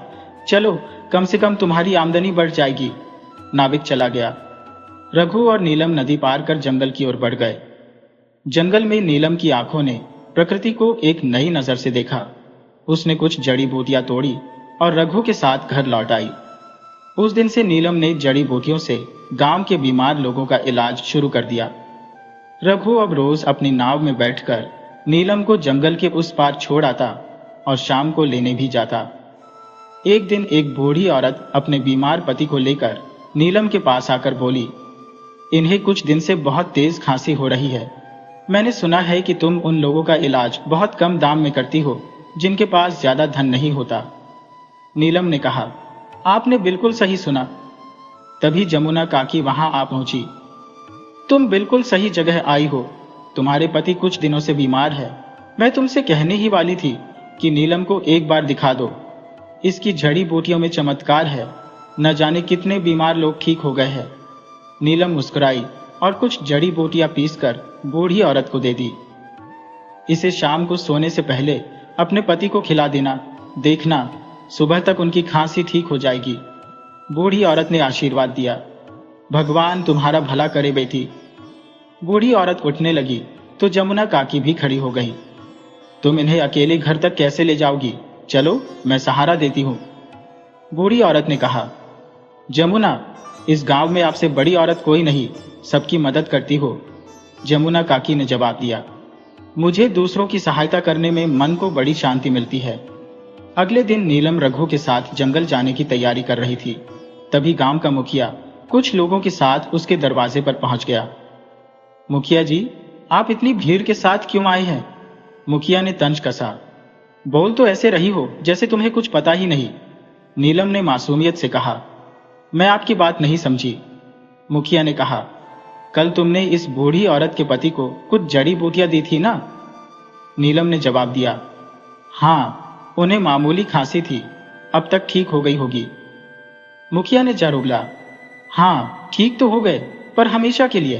तुम्हारी जड़ी बूटी खाकर वो स्वर्ग सिधार गए। नीलम सन्न रह गई। क्या? हाँ, यही सच है। और नीलम, तुम इस मौत की जिम्मेदार हो। नीलम ने कांपते हुए कहा। मुखिया जी, मुझे विश्वास नहीं हो रहा, लेकिन आप झूठ नहीं बोल रहे होंगे। मगर कृपया मेरी बात पर विश्वास कीजिए, इसमें मेरा कोई दोष नहीं। तभी जमुना काकी वहां आ पहुंची। देखो नीलम, तुम्हारी जड़ी बूटियों से ही इसके पति की मृत्यु हुई है और अब यह अकेली है। इसका कोई सहारा नहीं है। तुम्हें इसे 20 सोने के सिक्के देने होंगे। रघु ने पूछा। मुखिया जी, आप क्या कह रहे हैं? नीलम का इसमें क्या दोष? मुखिया ने अपनी बात पर अड़ा रहा। दोष हो या ना हो, जड़ी बूटियां इसकी ही थी ना। न्याय यही कहता है कि इसे हर्जाना देना होगा। मैं तुम्हें 2 दिन का समय देता हूं, नहीं तो तुम्हारा घर बेचकर इसकी भरपाई की जाएगी। बस यही मेरा फैसला है। इतना बोलकर मुखिया चला गया। नीलम फूट फूट कर रोने लगी। रघु, मैं 20 सोने के सिक्कों का इंतजाम कहां से करूंगी? रघु ने कहा, मैं भी नहीं जानता नीलम। जमुना काकी ने सलाह दी। तुम तो जानते हो कि हमारे गांव का साहूकार कितना भला व्यक्ति है। वो हमेशा दूसरों की सहायता करता है। तुम दोनों जाकर उससे सहायता क्यों नहीं मांगते? मुझे विश्वास है कि वह तुम्हारी सहायता जरूर करेगा। जमुना काकी की बात नीलम और रघु दोनों को सही लगी। नीलम ने कहा, आपका बहुत बहुत धन्यवाद कि आपने हमें सही उपाय बताया। जमुना काकी ने स्नेह से कहा, मेरी कोई संतान नहीं है, लेकिन मैं तुझे अपनी बेटी की तरह मानती हूं। अब तुम दोनों देर मत करो, मुखिया ने समय बहुत कम दिया है। इतना कहकर जमुना काकी वहां से चली गई। रघु और नीलम सीधे साहूकार के घर पहुंचे। ओ हो, तो भैया, तुम तो बहुत बड़ी मुसीबत में फंस गई हो। साहूकार ने बनावटी हमदर्दी जताई। अच्छा ठीक है नीलम, मुझे यह बताओ, तुम्हें कितनी मुद्राएं चाहिए? मुझे केवल 20 सोने के सिक्के चाहिए। मैं आपको विश्वास दिलाती हूँ कि मैं और मेरे पति मेहनत करके आपकी एक एक मुद्रा चुका देंगे। साहूकार ने कुटिल मुस्कान के साथ कहा, मुझे लगा था कि तुम कम से कम 50 सोने के सिक्के मांगोगी, क्योंकि तुम्हारा दाम तो इससे कहीं अधिक है। नीलम को उसकी बात समझ नहीं आई। मैं आपकी बात का मतलब नहीं समझी। साहूकार मन में बुदबुदाया। अरे मूर्ख, अभी नहीं समझ पा रही है, कोई बात नहीं, लेकिन तुझे जल्द ही समझ में आ जाएगा। कहने का मतलब यह हुआ कि तेरे दाम इससे तो कहीं ज्यादा है। हाँ, नीलम ने पूछा। अरे साहूकार जी, आप किसी गहरी सोच में डूब गए क्या? क्या? अरे कुछ नहीं। साहूकार ने मुस्कुराते हुए सोने के सिक्कों की पोटली नीलम को दे दी। और सुनो, अगर तुम्हें और भी जरूरत हो तो मुझे बता देना भाई। नीलम ने कहा, ठीक है, मुझे और कुछ नहीं चाहिए। कुछ ही देर में रघु और नीलम सीधे मुखिया के घर पहुंच गए। मुखिया जी, ये लीजिए 20 सोने के सिक्के।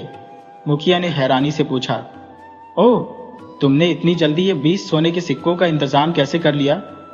रघु ने जवाब दिया, हमारे गांव के भले साहूकार जी ने हमारी सहायता की है मुखिया जी।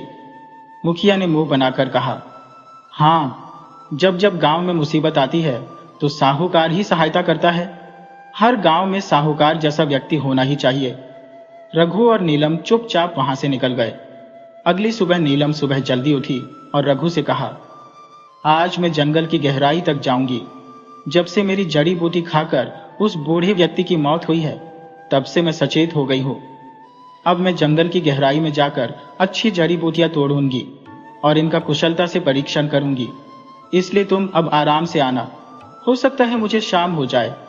रघु ने चिंता से कहा, ज्यादा जंगल की गहराई में मत जाना नीलम, वहां बहुत सारे जंगली जानवर रहते हैं।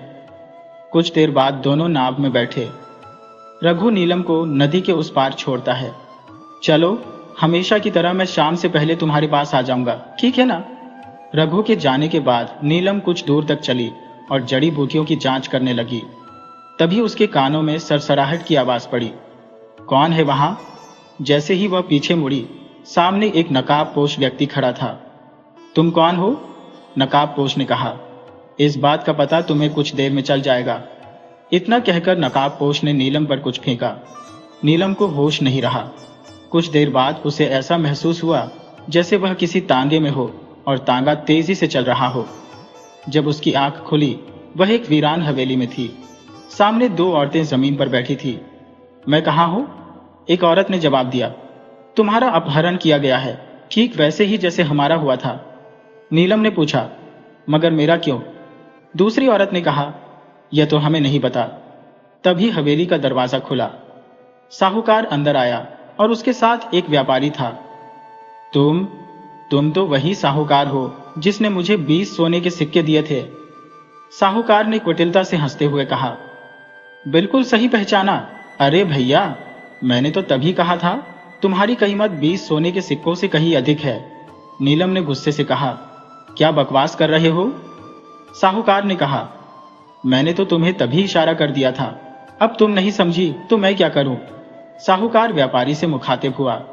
हाँ तो बताओ साहब, इन तीनों में से कौन सी औरत आपको पसंद है?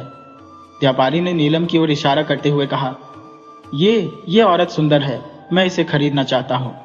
नीलम और दोनों औरतें समझ गईं कि उन्हें क्यों उठाया गया था। साहूकार ने कहा, हाँ, मैं जानता था तुम इसी पर हाथ रखोगे। इसका नाम है नीलम। ये गांव की सबसे सुंदर औरत है, मगर यह तुम्हें नहीं मिलेगी। इसे मैं एक खास आदमी के लिए उठाकर लाया हूं। अब मैं समझ गया। व्यापारी ने दूसरी औरत की ओर इशारा किया। आह, ठीक है, तो मुझे यह भी पसंद है। साहूकार ने कहा, हाँ तो साहब, इसकी कीमत है 10,000 सोने के सिक्के। लाओ, निकालो। व्यापारी ने तुरंत पोटली निकाली और दे दी। साहूकार ने अपनी जेब से कुछ निकाला और उस औरत के मुंह पर फेंका। वह बेहोश हो गई। चलो, अब तुम बाहर जाओ, मेरे आदमी इसे तांगे तक पहुंचा देंगे, जाओ। व्यापारी ने पूछा, और सुनो, रास्ते में होश तो नहीं आएगा ना इसको? साहूकार ने कहा, अरे नहीं नहीं नहीं, जो दवा दी है ये कल सुबह से पहले बिल्कुल नहीं उठने वाली। इसे होश तुम्हारी हवेली में ही आएगा। जाओ, निश्चिंत होकर लेकर जाओ। व्यापारी ने कहा, हाँ चलो, फिर तो चिंता की कोई बात ही नहीं है। आज तक जो भी लड़कियां तुमसे ली है, उनमें से कोई भी भागने में सफल नहीं हो पाई। चलो भाई, राम राम। इतना कहकर व्यापारी चला गया। दूसरी औरत फूट फूट कर रोने लगी। नीलम ने साहूकार से कहा, मैं समझ गई, जंगल में नकाबपोश तुम ही थे। साहूकार ने घमंड से कहा, हाँ, मैं ही था। पता कैसे चलेगा तुम्हें? शर्म आनी चाहिए। गांव में तुम एक इज्जतदार आदमी कहे जाते हो। अगर गांव वालों को तुम्हारा असली चेहरा पता चल गया तो क्या होगा? साहूकार ने उपहास उड़ाया। चिंता मत कर नीलम, इस जन्म में उन्हें कुछ न पता चलने वाला। मेरा असली धंधा कर्ज देना नहीं, सुंदर लड़कियों को उठाकर बेचना है। हाँ चल भाई, मैं तो चला। इतना कहकर साहूकार वहां से चला गया। दरवाजा बंद हो गया। नीलम की आवाज उसी कमरे में दबकर रह गई। उधर रघु शाम को जंगल में पहुंचा, मगर नीलम उसे नहीं मिली। वो पुकारता रहा, मगर केवल उसकी आवाज वापस आई, नीलम, अरे ओ नीलम। वह पागलों की तरह नीलम को खोजने लगा, मगर कुछ भी न मिला। वह एक पेड़ के नीचे बैठ गया। हे भगवान, नीलम कहाँ चली गई? ऐसा तो कभी नहीं हुआ। वह हमेशा तो नदी के किनारे मिलती थी। जरूर कुछ न कुछ अनहोनी हुई है। हे भगवान, मेरी नीलम को सुरक्षित रखना, सुरक्षित रखना। इतना कहकर रघु की आंखों से आंसू टपकने लगे। तभी उसकी नजर सामने पड़े हुए एक थैले पर पड़ी। हाँ, ये थैला तो नीलम का है। रघु चौंक कर थैले के नजदीक गया। उसने देखा कि वह थैला बिल्कुल खाली था। ओह, इससे पहले मैं जब भी आया था तो नीलम का थैला तो जड़ी बूटियों से भरा हुआ होता था। रघु जमीन को गौर से देखने लगा। उसने देखा कि पांव के निशान कुछ दूरी पर जाकर गीली मिट्टी से गायब हो चुके हैं। तभी उसकी नजर दूसरे पांव के निशान पर पड़ी। अच्छा, इसका मतलब यहां पर नीलम के अलावा कोई और भी मौजूद था। रघु उन दूसरे पांव के निशान का पीछा करने लगा। वह गहरे जंगल में पहुंचा, मगर कुछ देर बाद वो निशान भी एक स्थान पर जाकर गायब हो गए। वहां रघु को 2 पहियों के निशान मिले। ओह, तो इसका मतलब यह हुआ कि जहां तक पांव के निशान है, नीलम वहां तक गई थी। और ये क्या, उसके ठीक बगल में दूसरे पांव के निशान है और वहीं से निशान गायब हो गए। और दूसरे पांव के निशान तो यहां तक आए हुए हैं जहां लगता है कि तांगे के पहियों के निशान है। हे भगवान, इसका मतलब तो ये निकलता है कि उस दूसरे व्यक्ति ने या तो नीलम को जबरदस्ती दबोच कर उठाया होगा या फिर उसे बेहोश कर दिया होगा, क्योंकि अगर नीलम उसके साथ चलकर यहां तक आई होती तो उसके निशान तो यहां पर मौजूद होते ना। हे भगवान, ये क्या हो गया? रघु हांफता हुआ गांव जाकर मुखिया के घर की ओर दौड़ पड़ा। उसका दिल धड़क रहा था, आंखों में डर और गुस्सा एक साथ तैर रहा था। मुखिया जी, मुझे आपसे तुरंत बात करनी है। नीलम, वो नीलम जंगल में खो गई है। वहां कुछ विचित्र हुआ था। मुखिया ने रघु की सारी बात ध्यान से सुनी। उसके चेहरे पर चिंता की रेखाएं थी, लेकिन आंखों में संदेह भी था। नहीं, तुम्हें कोई गलतफहमी हुई होगी रघु। अरे, जिस जंगल की तुम बात कर रहे हो वह बड़ा घना जंगल है। वहां जड़ी बूटियों और झाड़ियों के अलावा कुछ भी नहीं उगता है, तो वहां तांगा भला कहां से आएगा? देखो, तुम्हारी पत्नी नीलम के ना मिलने का मुझे अफसोस है, पर ऐसा भी तो हो सकता है कि कोई भेड़ या शेर उसे खींचकर जंगल में ले गया हो। रघु ने जिद की, नहीं नहीं नहीं नहीं मुखिया जी, मेरी बात का विश्वास कीजिए। अगर शेर या भेड़िया होता तो वहां उसके पंजों के निशान तो होते ना। मैंने स्वयं अपनी आंखों से वहां किसी दूसरे मनुष्य के पांव के निशान देखे हैं।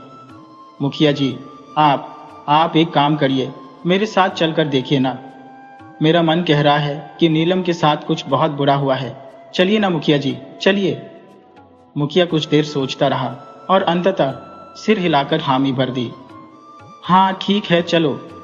वो दोनों नाव में बैठकर उस स्थान की ओर निकल पड़े, लेकिन तभी काले बादल घिर आए और भयंकर बारिश शुरू हो गई। थोड़ी ही देर में वो वहां पहुंच गए जहां नीलम का थैला मिला था, मगर बारिश ने सारे निशान मिटा दिए थे। हाँ, अब देखिए, कुछ देर पहले तक तो यही थे, शायद बारिश में मिट गए होंगे। मुखिया ने कहा, देखो, मैं तुम्हारा केवल मन रखने के लिए यहां पर आया था रघु। मेरा मन तो अब भी कहता है कि तुम्हारी पत्नी को कोई शेर, चीता, भालू, भेड़िया ये कोई खींच ले गया होगा, समझे। अब रात होने वाली है, चलो घर चलो। रघु भारी मन से गांव लौट आया। गांव में रघु ने सबको बताया, पर किसी ने उसकी बातों पर विश्वास नहीं किया। सबने कहा, जरूर नीलम किसी खूंखार जानवर का शिकार बन गई होगी। अब जंगल में और क्या होगा भाई। निराश और टूटा हुआ रघु जमुना काकी के पास गया। जमुना काकी, कोई मेरी बात नहीं मान रहा, मैं क्या करूं। जमुना काकी ने सहारा दिया। बेटा, गांव वाले माने या ना माने, मैं तेरी बात पर यकीन करती हूं। अगर तू कह रहा है तो जरूर कुछ हुआ होगा। मैं एक बूढ़ी औरत हूं, कुछ कर नहीं सकती, लेकिन अगर तुझे सच में लगता है कि कुछ गलत हुआ है तो तू जाकर राजमहल में राजा हिम्मत सिंह से बात कर, शायद वो तेरी मदद करे। रघु ने उदासी से कहा, लेकिन जमुना काकी, मैं राजा हिम्मत सिंह को क्या ही दिखाऊंगा। बारिश ने तो सब कुछ मिटा दिया है। मुझे पूरा यकीन है कि वह भी मेरी बात नहीं मानेंगे। इतना कहकर रघु वहां से चला जाता है। उधर सुबह होते ही नीलम की आंख खुली। उसने देखा कि बगल की औरत भी वहां नहीं थी। नीलम समझ गई कि कोई व्यापारी उसे भी खरीद कर ले गया है। तभी दरवाजा खुल गया। साहूकार एक सुंदर राजकुमार के साथ कमरे में दाखिल हो गया। तुम कौन हो? नीलम ने पूछा। राजकुमार ने घमंड से जवाब दिया, मैं केशव नगर राज्य के राजा हिम्मत सिंह का पुत्र राजकुमार अशोक हूं। नीलम ने उम्मीद से कहा, तो मेरी सहायता कीजिए, इस साहूकार ने मेरा अपहरण किया है। राजकुमार अशोक ने हंसते हुए कहा, मूर्ख स्त्री, मैं जानता हूं इसका धंधा क्या है, और मैं सुंदर औरतों का पुजारी हूं। हाँ हाँ हाँ, नीलम सिहर उठी। उसे समझ आ गया कि राजकुमार भी उसी गंदी साजिश का हिस्सा है। साहूकार ने राजकुमार से कहा, मैंने कहा था ना राजकुमार, इस बार बिल्कुल तुम्हारी पसंद की स्त्री लाया हूं। राजकुमार ने कहा, हाँ हाँ हाँ, देख रहा हूं मैं। हम बहुत प्रसन्न हुए। हम तुम्हें इसकी मुंह मांगी कीमत देंगे। तुम्हारे घर पर 1 लाख सोने के सिक्के भेज दिए जाएंगे, चिंता मत करो, जाओ। तभी साहूकार की नजर राजकुमार की अंगूठी पर चली गई। राजकुमार, अगर 1 लाख सोने के सिक्कों के साथ में ये हीरे की अंगूठी भी मिल जाए तो मेरा मन और प्रसन्न हो जाएगा। ये सुनकर राजकुमार का चेहरा एकदम बदल गया। उसने पूछा, जानता भी है कि यह अंगूठी किसकी है? ये मेरे पिता ने मुझे जन्मदिन पर दी थी, और यह तुझे चाहिए? पर अगले ही पल वह मुस्कुराया और अंगूठी उतारकर साहूकार को दे दी। लेकिन कोई बात नहीं, इस स्त्री के लिए मैं ऐसी हजारों अंगूठियां कुर्बान कर सकता हूं। अच्छा, ये बता, इसका नाम क्या है? साहूकार ने कहा, इसका नाम नीलम है। ये शादीशुदा है और इसका पति एक गरीब नाविक है। राजकुमार के चेहरे पर घृणा और वासना साथ साथ झलकने लगी। ध्यान से सुन मेरी बात। मैं तुझे अपनी दासी बनाकर उस कक्ष में रखूंगा जहां मेरी और भी दासियां रहती हैं, और अगर तूने मुंह खोला तो तेरे पति के इतने टुकड़े करूंगा ना कि तू गिन भी नहीं पाएगी, समझ गई? नीलम ने गिड़गिड़ाते हुए कहा, कृपा करो, जो कहोगे करूंगी, बस मेरे पति को कुछ मत करना। राजकुमार ने धमकी दी। हाँ, तो जो बोला है वो करके दिखा, नहीं तो जानती है ना मैं क्या कर सकता हूं। चल, मेरे साथ रहेगी, सूखी रहेगी, चलो। राजकुमार नीलम को लेकर महल की ओर निकल पड़ा। जैसे ही उसने महल में प्रवेश किया, राजा हिम्मत सिंह वहां आ पहुंचे। ये स्त्री कौन है? राजकुमार अशोक ने झूठ बोला। पिताजी, यह एक विधवा स्त्री है। इसके पति की मृत्यु हो गई थी। इसके गांव वाले इसे जिंदा जला रहे थे और आप तो जानते हैं मैं सती प्रथा के खिलाफ हूं। बस इसीलिए मैं इसे बचाकर महल ले आया। राजा ने कहा, वाह वाह वाह वाह, तुमने बहुत महान कार्य किया। मैं खुद सती प्रथा के बहुत खिलाफ हूं, परंतु कुछ पुजारियों ने इसे धर्म से जोड़ रखा है। तुम्हारे इस कार्य से हम प्रसन्न हैं। शाबाश। राजा वहां से चला गया। राजकुमार नीलम को उस कक्ष में ले गया जहां 2 अन्य दासियां पहले से बैठी थी। सुनो, यह मेरी नई दासी है, इसका ख्याल रखना। इसे बढ़िया सुंदर से अच्छे वस्त्र पहनाओ और जब मैं आदेश दूं तो इसे दुल्हन बनाकर मेरे कक्ष में भेज देना। राजकुमार वहां से चला गया और नीलम फूट फूट कर रोने लगी। एक दासी ने कहा, अब रोने से कुछ नहीं होगा। इसे अपनी नियति मान ले। यहां जो एक बार आ गया वो वापस नहीं जा पाता। राजकुमार अशोक बहुत घमंडी और धोखेबाज है। उसने अच्छाई का नकाब ओढ़ रखा है, पर असल में वो एक शैतान है। इधर रघु जब उस सुनसान जगह पर दोबारा पहुंचा तो फूट फूट कर रोने लगा। उसी पल उसके पीछे से एक आवाज आई, पुरुष रोते हुए अच्छे नहीं लगते। रघु ने पीछे मुड़कर देखा, एक रहस्यमयी साधु खड़ा था। आप कौन है? साधु ने कहा, यह मत पूछो कि मैं कौन हूं, तुम ये बताओ कि तुम रो क्यों रहे हो। रघु सारी घटना साधु को बताने लगा। साधु ने ध्यान से सुना। मुझे तुम्हारी बात पर पूरा विश्वास है। रघु ने उम्मीद से पूछा, तो क्या मैं अपनी पत्नी को वापस पा सकता हूं साधु महाराज? साधु ने जवाब दिया, एक रास्ता है, एक पहेली है। अगर तुमने उसे हल कर लिया तो नीलम तुम्हें मिल जाएगी। रघु ने उत्सुकता से पूछा, कैसी पहेली? साधु ने बताया, अपने गांव जाओ, उस व्यक्ति को देखो जो गांव की नजरों में सबसे अच्छा और सबसे भोला है, उस पर नजर रखना। तुम्हें वहां कुछ ऐसा मिलेगा जो तुम्हारे लिए भला होगा लेकिन समाज के लिए खतरा होगा। देखने के बाद धैर्य रखना और फिर सीधे राजमहल चले जाना। वहां तुम्हें तुम्हारी पत्नी मिल जाएगी। रघु ने पूछा, राजमहल? मेरी पत्नी वहां कैसे पहुंची साधु महाराज? और अगर मैं सीधे चला जाऊं तो? साधु ने चेतावनी दी, तो तुम जीवित लौटकर नहीं आओगे। इतना कहकर साधु वहां से चला गया। रघु देर रात अपने घर लौट आया और गहरी सोच में डूब गया। उसके मन में वही वाक्य गूंजता रहा, जो गांव के लिए सबसे भला हो। ओह, ऐसा तो केवल साहूकार ही है। रात के सन्नाटे में रघु चुपचाप साहूकार के घर की ओर निकल पड़ा और दीवार फांदकर वो अंदर पहुंचकर एक पेड़ के पीछे छुप गया। कुछ क्षण बाद मुख्य द्वार खुला। उसी क्षण एक नकाबपोश व्यक्ति अंदर दाखिल हुआ। नकाबपोश ने साहूकार से कहा, तुम्हारा काम कर दिया है, लेकिन मेरा हिस्सा अब तक नहीं मिला। साहूकार ने जवाब दिया, अरे तो जब राजकुमार मेरा हिस्सा देंगे तब तो मैं तुम्हें भी दूंगा ना। नकाबपोश ने साहूकार के हाथ में अंगूठी देखी। तुम्हारे हाथ में जो अंगूठी है वो किसकी है? साहूकार ने कहा, राजकुमार की है। नीलम की सुंदरता से प्रभावित होकर उन्होंने मुझे भेंट में दी थी। नकाबपोश ने कहा, तो इसे मुझे दे दो, मुझे हिस्से में से कुछ नहीं चाहिए।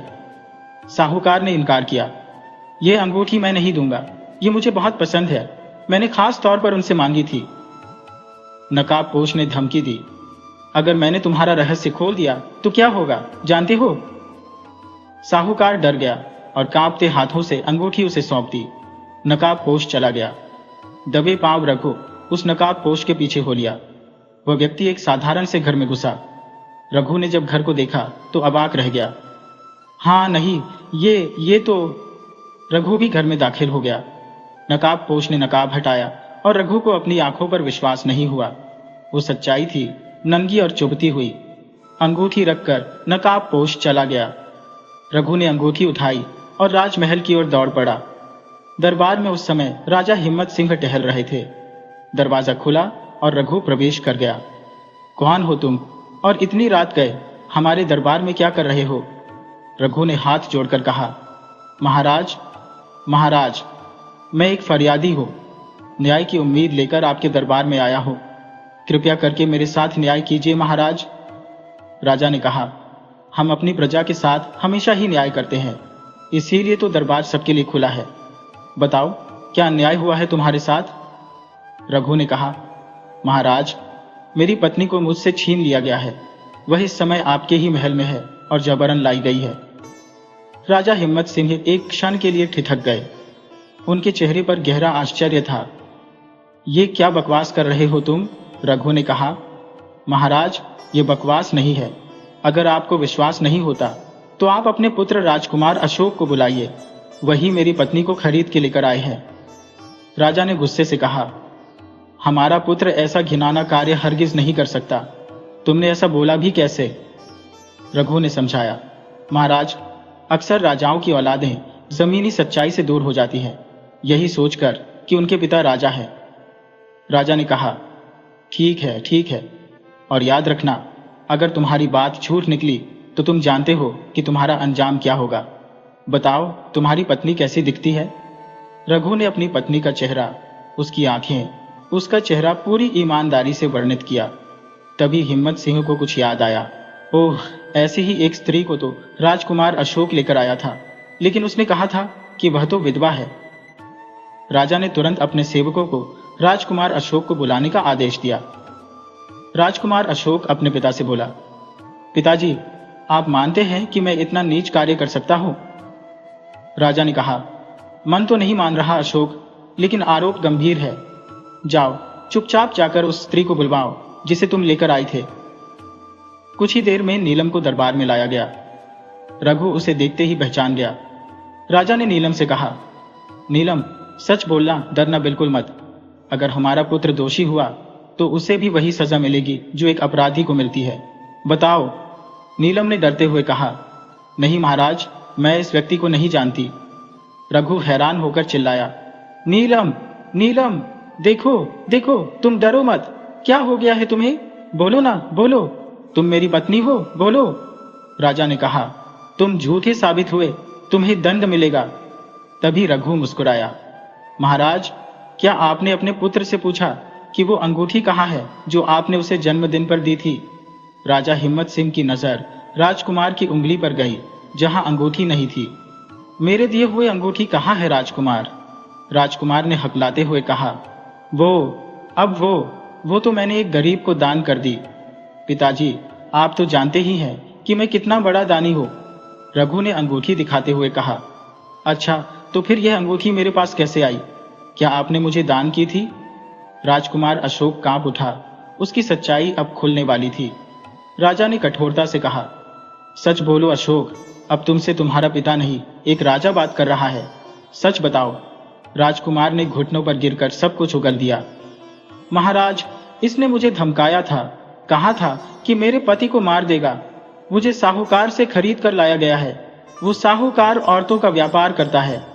राजा ने आदेश दिया, सैनिकों, तैयार हो जाओ, हम उसी गांव में चलेंगे और उस साहूकार को सरेआम मौत की सजा देंगे।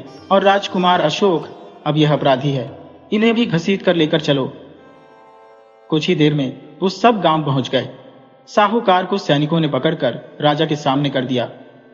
साहूकार, तुम्हारी असलियत अब सबके सामने है। साहूकार ने गिड़गिड़ाते हुए कहा, अरे अरे, माफ कर दीजिए महाराज, धन के लालच में अंधा हो गया था, गलती हो गई हुजूर, माफ कर दीजिए। राजा ने कहा, अब क्षमा बिल्कुल नहीं मिलेगी। रघु ने कहा, महाराज, एक और दोषी बचा है जो हमेशा साहूकार का साथ देता था। राजा ने पूछा, कौन? वो जो सामने वाली घर में रहती है। रघु ने कहा, महाराज, जमुना काकी। क्या? जमुना काकी? सैनिक जमुना काकी को लेकर आ गए। जमुना काकी ने हैरान होकर कहा, रघु, तू क्या कर रहा है? मैं तेरी काकी हूं। रघु ने कहा, काकी, मैंने साहूकार से बात करते सुना था, और वही अंगूठी, उसी ने मुझे सब कुछ साफ साफ समझा दिया। जमुना काकी ने स्वीकार किया, हाँ, मैंने ही सब किया। नीलम को जड़ी बूटी बेचने को राजी किया, फिर जड़ी बूटी बदली, जिसकी वजह से बूढ़ी की मौत हुई। सब मेरी ही चाल थी। राजकुमार अशोक कांपने लगा। राजा हिम्मत सिंह ने बिना कुछ कहे अपनी तलवार निकाली और साहूकार जमुना काकी का अंत कर दिया। राजकुमार अशोक कांपने लगा। राजा ने कहा, अब कांपने से कुछ नहीं होगा अपराधी अशोक, तुम्हारा अंजाम भी यही होगा। राजा हिम्मत सिंह ने आंखों में आंसू लिए अपने ही पुत्र का वध कर दिया। राजा ने आदेश दिया, जाओ, उन सभी स्त्रियों को आजाद करो जिन्हें झूठ बोलकर महल में लाया गया था। जाओ।